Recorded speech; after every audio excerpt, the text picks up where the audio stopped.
Welcome to TSAT. General studies పాఠ్యాంశాలలో భాగంగా science and technology related topics చూస్తూ ఉన్నాం. ఈ వీడియోలో మనము రక్షణ రంగము డిఫెన్స్ సెక్టార్కు సంబంధించినటువంటి ప్రాథమిక భావనలతో పాటుగా దీంట్లో కీలకమైనటువంటి అంశంగా మనకు క్షిపణులు అనేది కనిపిస్తూ ఉంది. మరి క్షిపణులు అంటే ఏంటి, దాంట్లో ఎన్ని రకాలు ఉన్నాయి, ఈ రకాలకు సంబంధించినటువంటి ప్రత్యేకతలు ఏంటి, ఆయా ప్రత్యేకతల ఆధారంగా భారత్ రూపొందించుకున్నటువంటి మిస్సైల్స్ యొక్క క్రమాన్ని మనం అధ్యయనం చేసేటటువంటి ప్రయత్నం చేద్దాం. ముఖ్యంగా రక్షణ రంగంలో కీలకమైనటువంటి పదజాలాలుగా మనకు ఈ క్షిపణులు పరిగణిస్తున్నటువంటి క్రమంలో రకరకాల క్షిపణుల పేర్లు మనకు అందుబాటులోకి వస్తున్నటువంటి పరిస్థితులు వార్తా పేపర్ల మాధ్యమంలో. మరి ఆ సందర్భంలో రక్షణ రంగానికి సంబంధించినటువంటి కీలకమైనటువంటి అంశాలు తెలుసుకునే ప్రయత్నం చేద్దాం. ఇక్కడ ఏ దేశమైనా సరే తన యొక్క అంతర్జాతీయ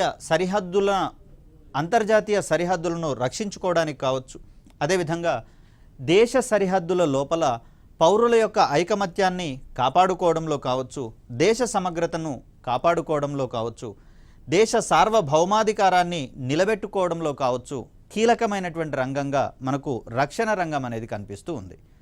ఏ దేశానికైనా సరే రక్షణ రంగం అనేది శత్రు దుర్భేద్యంగా ఉన్నటువంటి క్రమంలో మిగిలిన శత్రు దేశాలు అనేవి దాని మీదికి ఎలాంటి భౌతిక దాడులు చేపట్టనటువంటి క్రమాన్ని మనం చూస్తాం.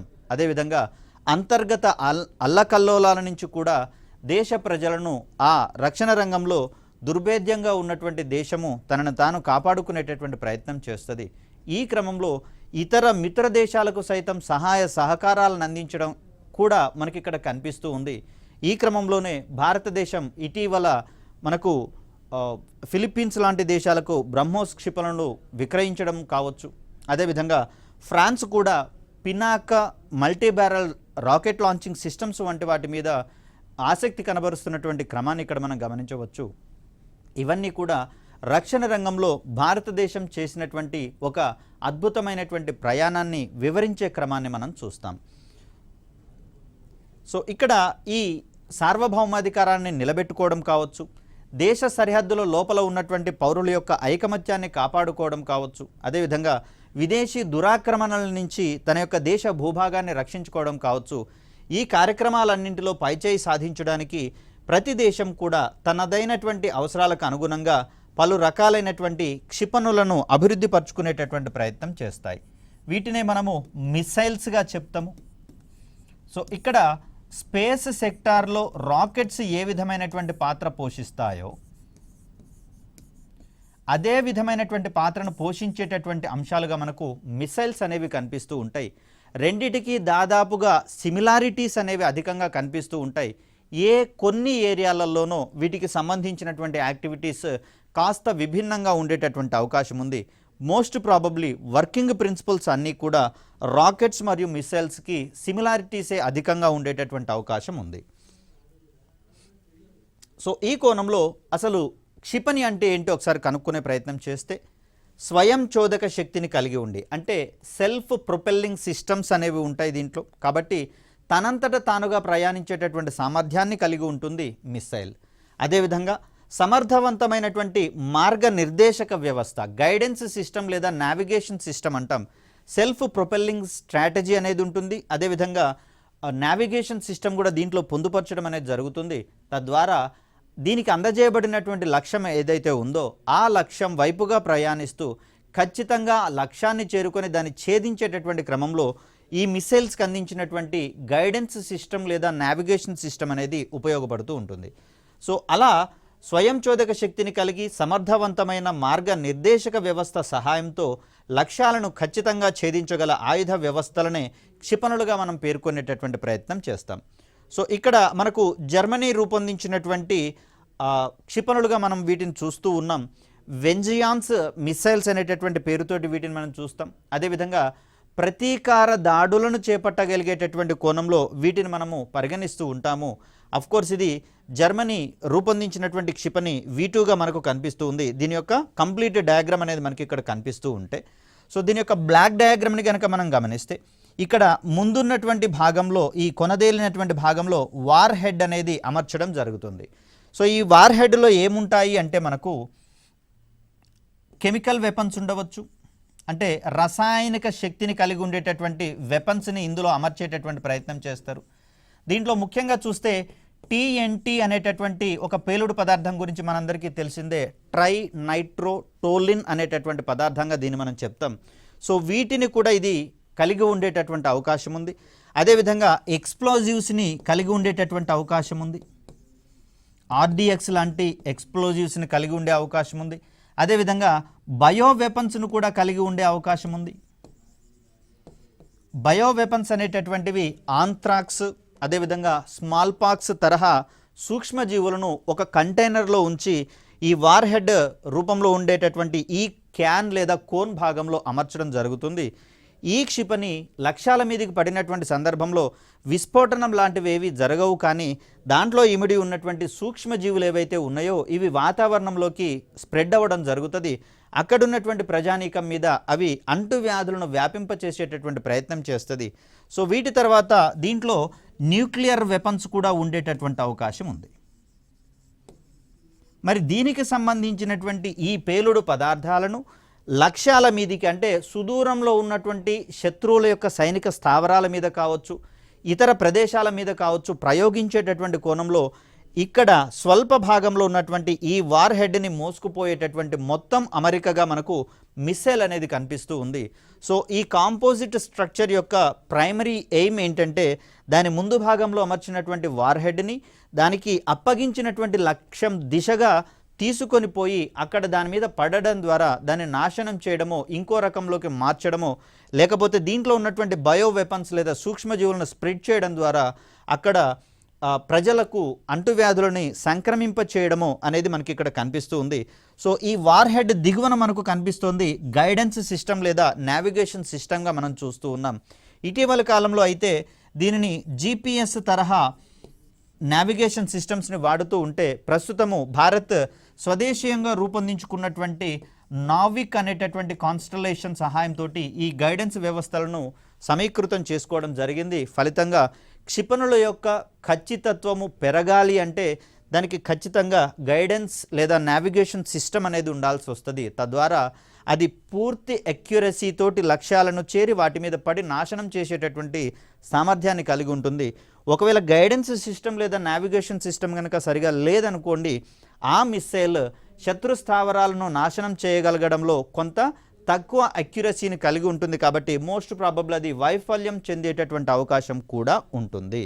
సో ఇక్కడ మనకు కనిపిస్తున్నటువంటి ఈ రెండు పార్ట్స్ ఏవైతే ఉన్నాయో ఇవి ప్రొపెల్లెంట్కి సంబంధించినటువంటి అంశాలుగా మనం చూస్తాం.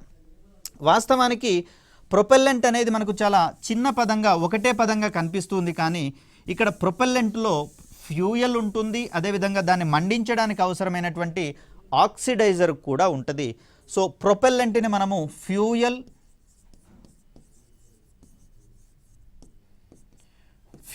ప్లస్ ఆక్సిడైజర్గా మనం చెప్తాం. సో ఇక్కడ జాగ్రత్తగా గమనిస్తే దీన్ని మళ్ళీ స్పేస్ సెక్టార్లో మరోసారి కూడా ఎక్స్ప్లెయిన్ చేసుకునేటటువంటి అవకాశం ఉంది. జస్ట్ ప్రైమరీ థింగ్స్ మాత్రమే డిస్కస్ చేసుకునే ప్రయత్నం చేద్దాం. ప్రొపెల్లెంట్లో ప్రాథమికంగా ఉండేటటువంటిది ఫ్యూయల్ అని చెప్పేసి మనం అనుకుంటాం, కానీ అధికంగా ఉండేటటువంటిది మాత్రం మనకు ఆక్సిడైజర్గా కనిపిస్తుంది. ఒక ప్రొపెల్లెంట్లో 70% వరకు ఆక్సిడైజర్ ఉండేటటువంటి అవకాశం ఉందని చెప్పేసి అని సమాచారం తెలుస్తుంది మనకు. ఈ 70% ఆక్సిడైజర్ దాంట్లో ఉన్నటువంటి ఫ్యూయల్ని సమర్థవంతంగా కంప్లీట్గా మండడానికి అవసరమైనటువంటి ఆక్సిజన్ని సప్లై చేసేటటువంటి ప్రయత్నం చేస్తుంది. కాబట్టి ఇంధన వ్యవస్థ కూడా ఈ మిసైల్స్లలో మనకు ఉంటుంది. దీని తర్వాత ఈ ఇంధనాలను ఆధారంగా చేసుకొని మండడానికి అవసరమయ్యేటటువంటి కంబషన్ ఛాంబర్ కూడా మనకి ఇక్కడ ఉంటుంది. ఈ కంబషన్ ఛాంబర్లో మండినటువంటి ఇంధనాలు వెలువచ్చినటువంటి వాయువులు నాజిల్ అనేటటువంటి ఈ భాగం ద్వారా వెలుపలికి రావడం ద్వారా మరి వాయువులన్నీ కూడా ఈ దిశలో వెలువడుతూ ఉంటే దీనికి ఆపోజిట్లో థ్రస్ట్ను కలిగించేటటువంటి ప్రయత్నం జరుగుతుంది. కాబట్టి మరి రాకెట్ లేదా ఈ మిస్సైల్ అనేటటువంటిది ముందు భాగంలో ఇలా ప్రయాణించేటటువంటి ప్రయత్నం చేస్తుంది.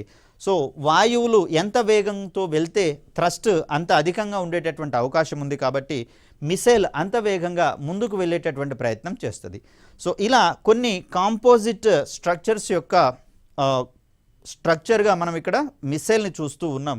దీంట్లో ప్రతి భాగము కూడా తనకున్నటువంటి ప్రాథమిక విధిని నిర్వర్తించుకుంటూ మొత్తంగా మిస్సైల్ లక్ష్యాలను చేరి వాటి మీద పడి నాశనం చేయాలనేటటువంటి ప్రాథమిక విధిని నిర్వర్తించేటటువంటి ప్రయత్నం చేస్తుంది. వాస్తవానికి ప్రొపల్షన్ సిస్టమ్ యొక్క పనేంటి? అది ఇంధనాన్ని మండించడం ద్వారా వాయువులను బయటికి రిలీజ్ చేయడం మాత్రమే దీని యొక్క ప్రాథమికమైనటువంటి విధి. కానీ ఇలా వాయువులు బయటికి వెలువడినటువంటి తరుణంలో వెలువడినటువంటి థ్రస్ట్ ఏదైతే ఉందో ఈ థ్రస్ట్ ఆధారంగా మిసైల్ ముందుకు దూసుకొని పోయేటటువంటి ప్రయత్నం చేస్తుంది. మరి నావిగేషన్ సిస్టమ్ ఏం చేస్తుంది అంటే అలా ముందుకు వెళ్ళేటటువంటి సందర్భంలో అది లక్ష్యాన్ని చేరుకునేటటువంటి మార్గంలోనే ప్రయాణిస్తుందా లేదా అనేటటువంటి క్రమాన్ని అది ఎప్పటికప్పుడు చెక్ చేసుకునేటటువంటి ప్రయత్నం చేస్తుంది. ఒకవేళ దాంట్లో ఏదైనా మార్పులు చేర్పులు కనుక ఉన్నట్లయితే దాంట్లో ఉన్నటువంటి క్లోజ్డ్ లూప్ గైడెన్స్ సిస్టమ్ వంటివి పనిచేయడం ప్రారంభిస్తాయి. క్లోజ్డ్ లూప్ గైడెన్స్ సిస్టమ్ అని, అదేవిధంగా ఇనర్షియల్ నావిగేషన్ సిస్టమ్ అనేటటువంటి సిస్టమ్స్ ఎప్పటికప్పుడు ఆ మార్గంలో ఏదైనా మార్పులు చేర్పులు అవసరమైతే వాటిని చేసి పూర్తిగా మిసైల్ లక్ష్యం మీదుగా ఎక్యురేట్గా పడి వాటిని నాశనం చేసేటటువంటి ప్రయత్నం చేస్తుంది. సో అలాంటి ఒక నిర్మాణంగా మనం ఇక్కడ మిసైల్ గురించి మాట్లాడుతాం. ఇక్కడ గైడెన్స్ విషయానికి వచ్చేసరికల్లా రకరకాల గైడెన్స్ సిస్టమ్స్ మనకు అందుబాటులో ఉన్నాయి. కొన్ని మాన్యువల్గా నిర్వర్తించగలిగేటటువంటి గైడెన్స్ ఉంటే కొన్ని మిసైల్స్ పేల్చినప్పుడు చూడండి ఒక లేజర్ బీమ్ లాంటిది టార్గెట్ల మీద పడుతుంది. అక్కడ టార్గెట్ మీద లేజర్ బీమ్ పడగానే ఇమ్మీడియట్గా ఒక మిసైల్ దాని మీద పడి దాన్ని నాశనం చేసేటటువంటి క్రమాన్ని మనం చూస్తాం. అదేవిధంగా శాటిలైట్ల ద్వారా అందేటటువంటి నావిగేషన్ సిస్టమ్స్ కూడా మనకు అందుబాటులో ఉన్నాయి. సో ఇలా మనకు అక్యురసీ వచ్చేంత వరకు రకరకాల నావిగేషన్ సిస్టమ్స్ని అందుకునేటటువంటి ప్రయత్నం చేస్తాం. అలా రాకెట్స్ అనేటటువంటివి మనకి ఇక్కడ రాకెట్కి సంబంధించినటువంటి పదజాలాలు మిసైల్కి సంబంధించినటువంటి పదజాలాల్లో ఒకే రకమైనటువంటి సారూప్యతలు అనేవి మనకు కనిపిస్తూ ఉన్నాయి. మోరోవర్ ఇక్కడ మనకు క్వశ్చన్ ఒకవేళ అడిగేటటువంటి క్రమంలో మిసైల్స్ పనిచేయడంలో ఉపయోగపడుతున్నటువంటి ప్రిన్సిపల్ ఏంటిది అనేటటువంటి కోణంలో కనుక మాట్లాడుకుంటే మనందరికీ తెలిసిందే న్యూటన్ 3వ గమన నియమం ఆధారంగా మిసైల్స్ ప్రయాణిస్తాయి అనేది మనందరికీ తెలిసిందే. ఒకవేళ క్వశ్చన్ యొక్క స్ట్రాటజీని మార్చి దాన్ని ఇలా అడిగారు అనుకుందాం, క్రింది వానిలో మిసైల్స్ పనిచేయడంలో ఉపయోగపడేటటువంటి నియమాలను గుర్తించండి అని అడిగారు అనుకుందాం. సో దీంట్లో మొదటి ఆప్షన్గా మొదటి గమన నియమము, రెండవ ఆప్షన్గా రెండవ గమన నియమము, మూడవ ఆప్షన్గా మూడవ గమన నియమం అని ఇచ్చాము. ఇక నాలుగవ ఆప్షన్గా కోణీయ ద్రవ్యవేగ నిత్యత్వ నియమం అనే పేరు ఒకటి వినిపించాము.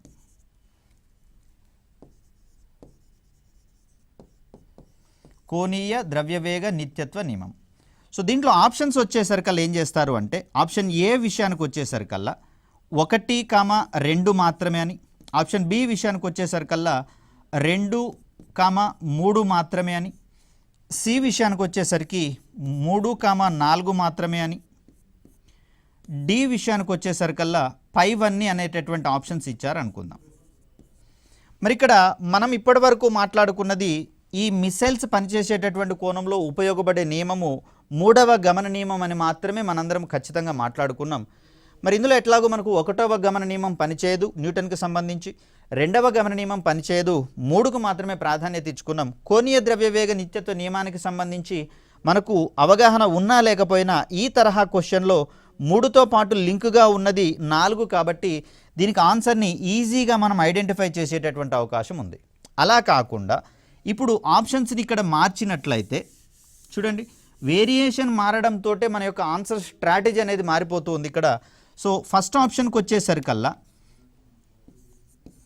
3 మాత్రమే అని ఇచ్చాము. అదేవిధంగా బి విషయానికి వచ్చేసరికల్లా 3, 4 మాత్రమే అని ఇచ్చాము. అదేవిధంగా సి విషయానికి వచ్చేసరికల్లా 1, 2, 3 అనేటటువంటి ఆప్షన్స్ ఇచ్చాము. ఇక్కడ డి వచ్చేసరికి పైవన్నీ అందామనుకుందాం. మరి ఈ క్రమంలో చూడండి మారినటువంటి స్ట్రాటజీ ప్రకారము మనకు 3వ గమన నియమము కారణమని చెప్పేసి తెలుసు కాబట్టి ఏతో గనక మనం ఆగిపోయామనుకోండి మార్క్ ఇక్కడ మనం కోల్పోవడం అనేది జరుగుతుంది. ఎందుకంటే మిసైల్స్ కావచ్చు రాకెట్స్ కావచ్చు ప్రయాణించేటటువంటి సందర్భంలో వీటిని ప్రక్షేపకాలు అని చెప్తారని చెప్పేసి అని మనం మాట్లాడుకున్నాం గత సైన్స్కి సంబంధించినటువంటి పాఠ్యాంశాలలో. ప్రక్షేపకాలన్నీ కూడా పరావలయ మార్గంలో ప్రయాణించేటటువంటి సందర్భాన్ని మనం చూస్తాం. మరి ఈ సందర్భంలో ఇవి భ్రమణ చలనంలో ఉన్నట్లుగా మనం చూస్తాం. భ్రమణ చలనంలో ఉన్నటువంటి వాటన్నిటికీ కూడా కోణీయ ద్రవ్యవేగం అనేది ఉంటుంది. కాబట్టి ఈ సందర్భంలో మిసైల్స్ కావచ్చు, అదేవిధంగా రాకెట్ లాంచర్స్ కావచ్చు, పనిచేసేటటువంటి క్రమంలో ఇవి పనిచేసేటటువంటి నియమాన్ని కోణీయ ద్రవ్యవేగ నిత్యత్వ నియమంగా మనం చెప్తాం. కాబట్టి ఇక్కడ ఈ సందర్భంలో మనం 2 నియమాలని సమాధానంగా పేర్కొనాల్సి వస్తుంది. సో ఇలాంటి సెన్సిటివ్ ఏరియాస్ కూడా మనకు పడేటటువంటి అవకాశం ఉంది. కాబట్టి కాస్త జాగ్రత్తగా ప్రశ్నల యొక్క లోతును ముందుగా మనం అర్థం చేసుకోవాల్సినటువంటి అవసరం ఏర్పడుతుంది. ఇక భారతదేశ చరిత్రలో కావచ్చు, అదేవిధంగా ప్రపంచ చరిత్రలో కావచ్చు, మొట్టమొదటిసారిగా క్షిపణులను వాడినటువంటి సందర్భం ఏదనేటటువంటి కోణాన్ని కనుక పరిశీలిస్తే దీనికి కూడా సమాధానంగా మనము భారతదేశ చరిత్రనే పేర్కొనాల్సి వస్తుంది. ఎందుకు అంటే ప్రాచీన కాలం నుంచి చూసుకుంటే కనుక వేద భూమిగా, విజ్ఞాన ఖనిగా భారతదేశానికి ఒక ప్రముఖమైనటువంటి పేరున్నట్లుగానే క్షిపణుల రంగంలో కూడా మొదటిసారిగా క్షిపణులు వాడినటువంటి ఘనత భారతదేశ రాజులకే చెందినట్లుగా మనం ఇక్కడ చూస్తాం. 1792 ప్రాంతంలో ఇక్కడ ఆంగ్లేయులకు మరియు మైసూరు రాజులకు మధ్య జరిగినటువంటి యుద్ధంలో తగ్రక్ అనేటటువంటి పేరుతోటి ఈ మిస్సైళ్లను వాడినట్లుగా మనకు చరిత్ర కోణంలో పరిశీలిస్తే తెలుస్తోంది.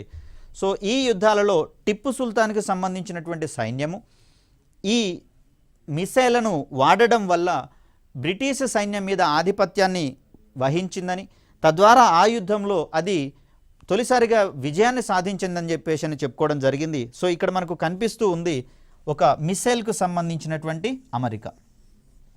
సో దీనికంటే ముందు వరకు ఇక్కడ మందుగుండును, వెదురు బొంగు వంటి వాటిలలో కూరి శత్రువుల మీదకి విసిరేటటువంటి ప్రయత్నం చేసేవారు. ఈ వెదురులో మందుగుండును కూరేటటువంటి ప్రయత్నం చేసేవారు.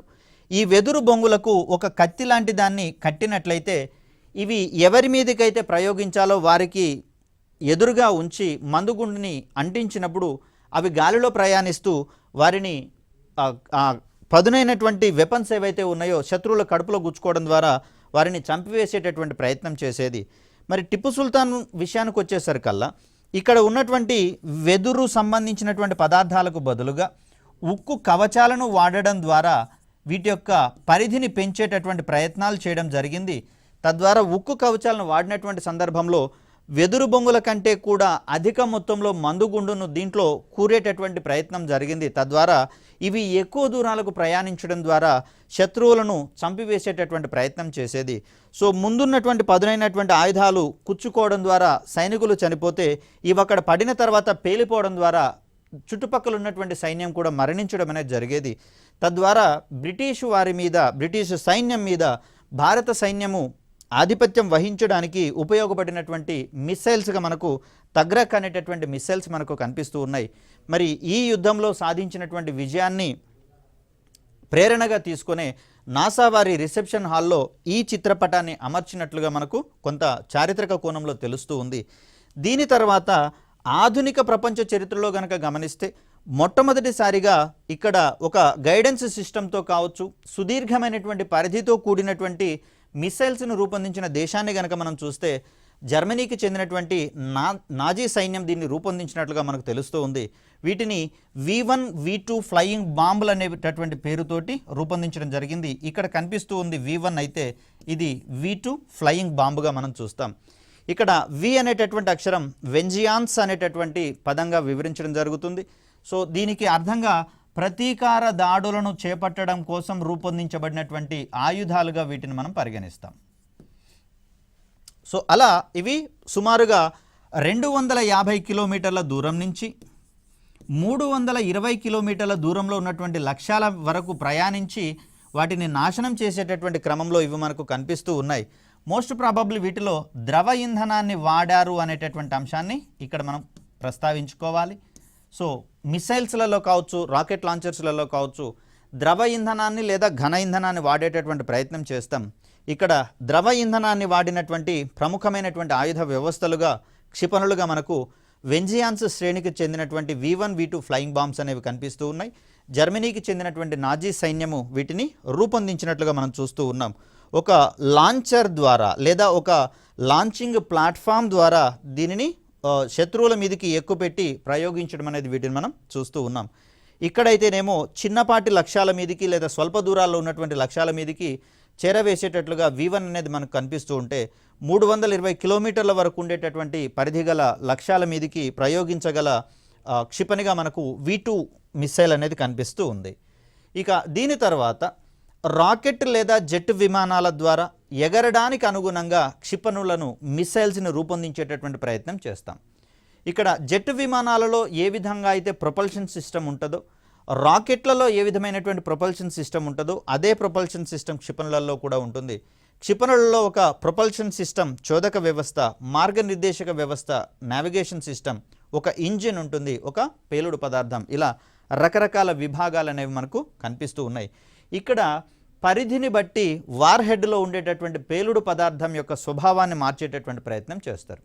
సపోజ్ 5 నుంచి 10 కిలోమీటర్ల దూరంలో ఉన్నటువంటి మిసైల్స్ని కనుక ప్రయోగించాల్సి వస్తే వీటిలలో బయో వెపన్స్ కానీ వార్ హెడ్స్ కానీ ఉండవు, న్యూక్లియర్ హెడ్స్ అనేటటువంటివి ఉండవు. ఎందుకంటే ఇది స్వల్ప పరిధిలోనే ఉంటున్నాయి కాబట్టి ఒకవేళ బయో వెపన్స్ని అమర్చినట్లయితే 4 నుంచి 5 కిలోమీటర్ల దూరంలో ఉన్నాయి ఇవి శత్రువుల మీద పడి నాశనం చేస్తాయి. కానీ వీటి యొక్క ఎఫెక్ట్ ప్రయోగించిన వాళ్ళ మీద కూడా ఉండేటటువంటి అవకాశం ఉంది. కాబట్టి సుదూర పరిధిలో ఉండేటటువంటి లక్ష్యాల మీదకి మాత్రమే ఈ బయో వెపన్స్ లేదా న్యూక్లియర్ వార్ హెడ్స్ని వాడేటటువంటి ప్రయత్నం చేస్తారు. స్వల్ప దూరాలలో ఉన్నటువంటి లక్ష్యాలలో కేవలము ఎక్స్ప్లోజివ్స్ని, ద్రవ మరియు ఘనస్థితిలో ఉన్నటువంటి ఎక్స్ప్లోజివ్స్ని వాడేటటువంటి ప్రయత్నం చేస్తారు. సో అలా మనకు వార్ హెడ్ని డిసైడ్ చేయడం అనేది జరుగుతుంది. ఇక ప్రపంచవ్యాప్తంగా విభిన్న అవసరాల కోసము వివిధ రకాల క్షిపణులను రూపొందించి వినియోగించేటటువంటి ప్రయత్నం చేస్తూ ఉన్నారు. ఇక్కడ మిసైల్స్ యొక్క వర్గీకరణ అనేది కనుక మనం గమనిస్తే దాన్ని ప్రయోగించేటటువంటి వేదిక ప్లాట్ఫామ్ను బట్టి, అదేవిధంగా ఛేదించేటటువంటి లక్ష్యాలను ఆధారంగా చేసుకొని వీటి యొక్క వర్గీకరణ అనేది ఏర్పడడం జరుగుతుంది. సో దీంట్లో కనుక మనం గమనిస్తే మిసైల్స్లలో మనకు టాక్టికల్ మిసైల్స్ అని, అదేవిధంగా స్ట్రాటజిక్ మిసైల్స్ అని 2 రకాలు ఉంటాయండి.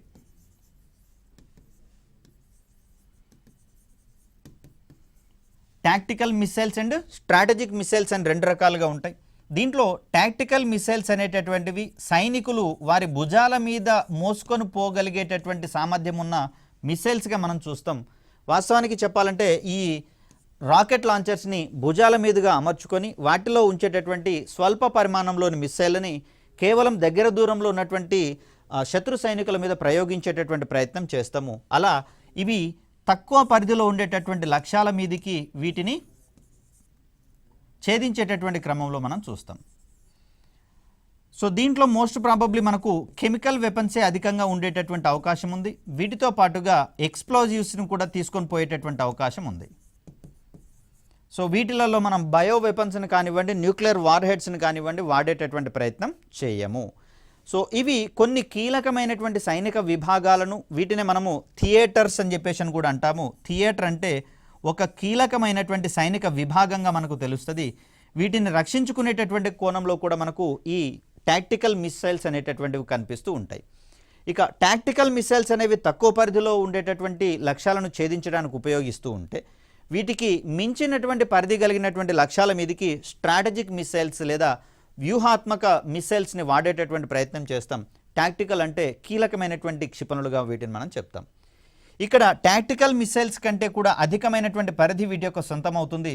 వీటి కోసం ప్రత్యేకమైనటువంటి లాంచర్స్ అనేవి అవసరం. అంటే ఈ లాంచర్స్ని టాక్టికల్ మిసైల్స్ మాదిరిగా సైనికులు భుజాల మీద మోసుకొని పోయేటటువంటి అవకాశం ఉండదు. ఎందుకంటే భారీ పరిమాణంలో ఉండేటటువంటి అవకాశం ఉంది స్ట్రాటజిక్ మిసైల్స్ అన్నీ. భారత్ రూపొందించుకున్నటువంటి పృథ్వీ శ్రేణి క్షిపణులు కావచ్చు, అగ్ని శ్రేణి క్షిపణులు కావచ్చు, ఇవన్నీ కూడా మనము స్ట్రాటజిక్ మిసైల్స్గా మనం చెప్పుకుంటూ ఉంటాం. కేవలం యుద్ధ క్షేత్రాల లోపల ఉండేటటువంటి లక్ష్యాల మీదకి టాక్టికల్ మిసైల్స్ అనేవి ఉపయోగపడుతూ ఉంటే యుద్ధ క్షేత్రాల బయట ఉన్నటువంటి లక్ష్యాల మీదకి కూడా స్ట్రాటజిక్ మిసైల్స్ని మనము పంపించేటటువంటి ప్రయత్నం చేయవచ్చు. దీంట్లో ప్రాధాన్యత దృష్ట్యా మనకు 2 రకాలైనటువంటి మిసైల్స్ కనిపిస్తూ ఉంటాయి. వీటిలో ఒకదాన్ని బాలిస్టిక్ మిసైల్స్గా మనం చెప్తాం, మరొకటి మనకు క్రూయిజ్ మిసైల్స్గా కనిపిస్తూ ఉంటాయి. సో బాలిస్టిక్ మిస్సైల్ అంటే ఏంటి, క్రూయిజ్ మిస్సైల్ అంటే ఏంటి, ఇవి ప్రయాణించేటటువంటి క్రమంలో ఏ విధమైనటువంటి పథాన్ని అనుసరిస్తాయి, ఇవన్నీ మనకు కొంచెం కీలకమైనటువంటి ఏరియాస్గా కనిపిస్తూ ఉంటాయి. సో ఇక్కడ ప్రయోగించబడినటువంటి క్షిపణులు ప్రయాణించేటటువంటి మార్గాన్ని బట్టి క్షిపణులు రెండు రకాలుగా వర్గీకరిస్తాం.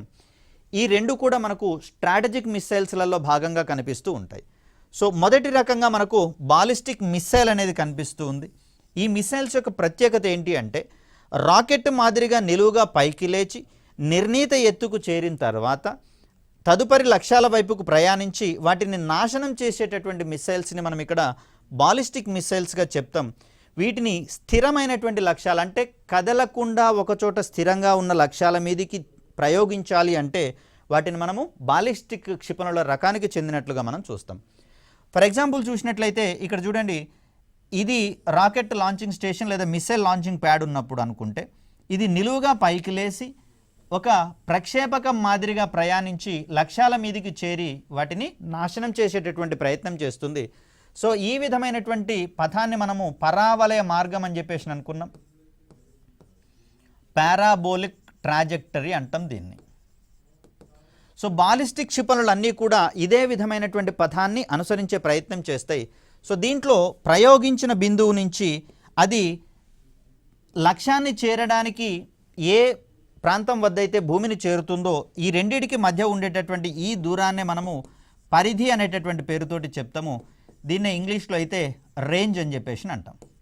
సో ఇలా విభిన్నమైనటువంటి పరిధుల కోసము విభిన్నమైనటువంటి బాలిస్టిక్ క్షిపణుల్ని విభిన్న అంచెలలో తయారు చేసేటటువంటి ప్రయత్నం చేస్తాము. సో అలా చూస్తే మనకు ప్రపంచవ్యాప్తంగా ఉన్నటువంటి కొన్ని బాలిస్టిక్ మిస్సైల్లను కనుక గమనిస్తే షహాబ్ గదర్ అనేటటువంటి బాలిస్టిక్ మిస్సైల్లను ఇరాన్ రూపొందించినట్లుగా తెలుస్తోంది. హతాఫ్, షహీన్, ఘోరీ అనేటటువంటి మిస్సైల్స్ పాకిస్తాన్ రూపొందించినటువంటి బాలిస్టిక్ మిస్సైల్ కాగా కింగ్ ఫెంగ్ అనేటటువంటిది తైవాన్కు సంబంధించినటువంటి బాలిస్టిక్ మిస్సైల్. మినట్ మ్యాన్ 3, ట్రైడెంట్ ఇవన్నీ కూడా అమెరికా రూపొందించినటువంటి బాలిస్టిక్ మిస్సైల్స్గా కనిపిస్తూ ఉన్నాయి.